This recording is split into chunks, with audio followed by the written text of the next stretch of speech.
Good morning. Told you at one point I'd be out here. Remember when I did the video from the empty shed? Well, here's where the empty, we're off to a good start, empty shed was. And I was just out in the front. Hold on.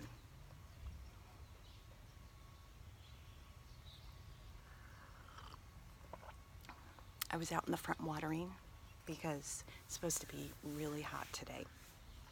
And I was listening to all the birds, and I thought, oh, I'll sit out here and make my video.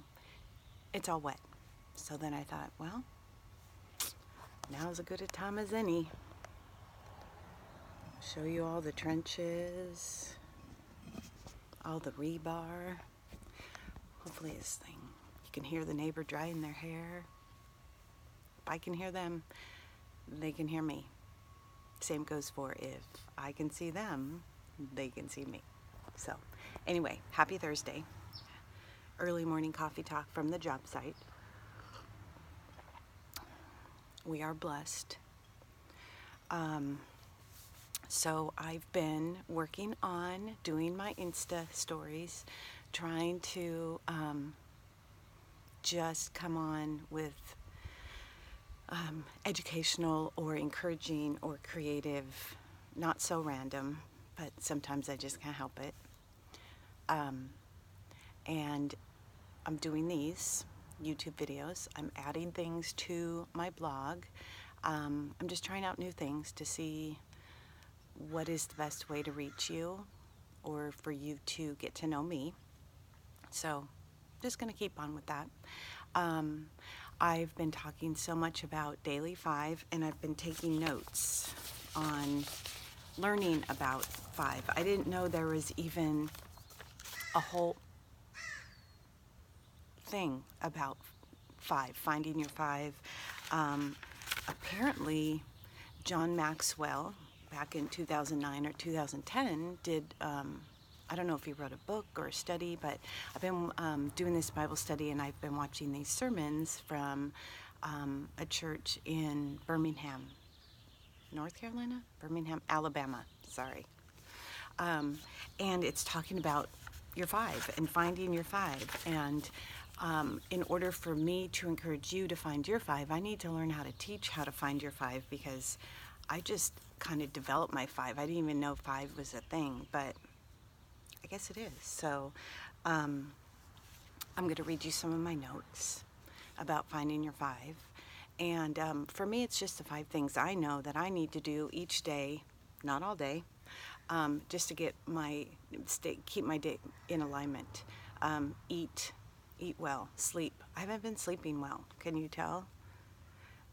With all this construction, I've learned about how dogs need to go out at night, and if they don't have a doggy door to go out at night, then the mother needs to get up and take the dog out into the front yard twice a night in the middle of the night.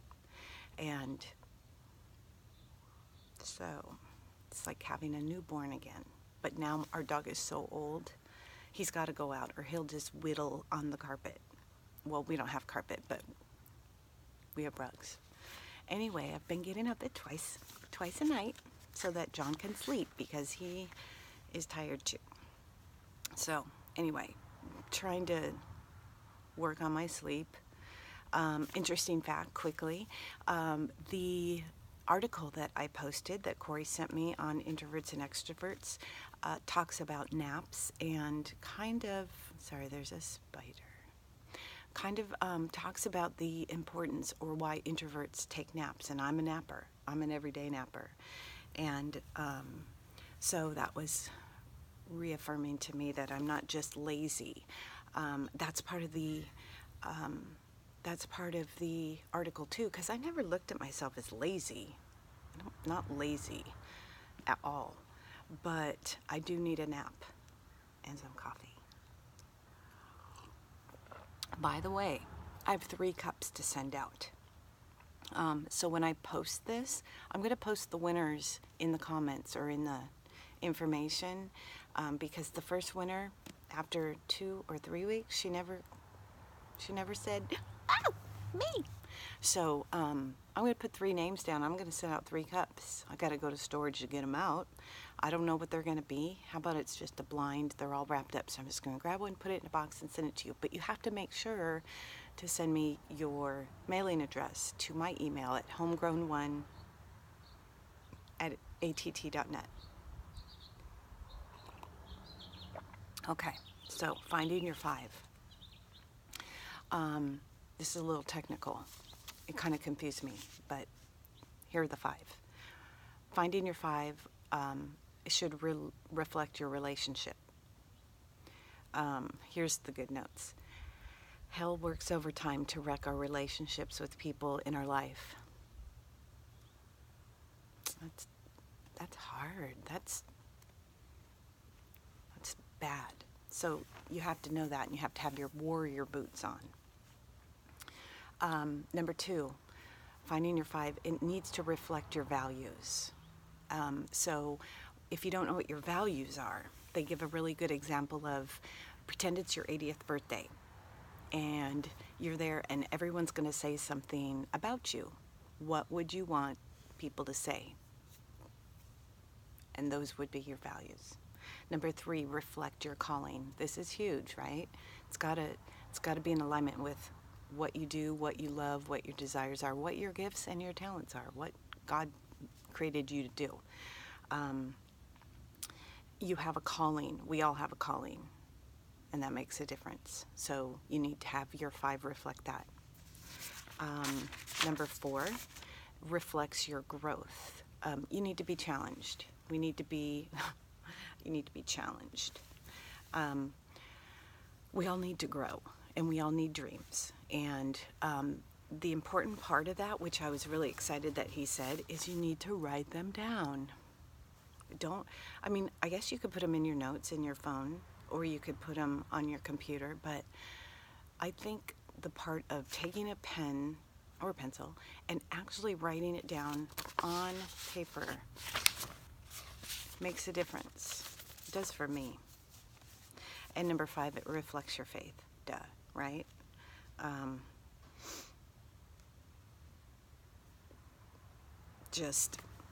There's the basics. So I hope that helps you a little bit. I'm going to be doing kind of my version of Find Your 5. And by all means, I'll share my 5. Eat, sleep, move, pray, create. Your create might be create an atmosphere, create an office meeting, create a relationship, create connections, it doesn't have to be with a needle and thread or even with a paintbrush.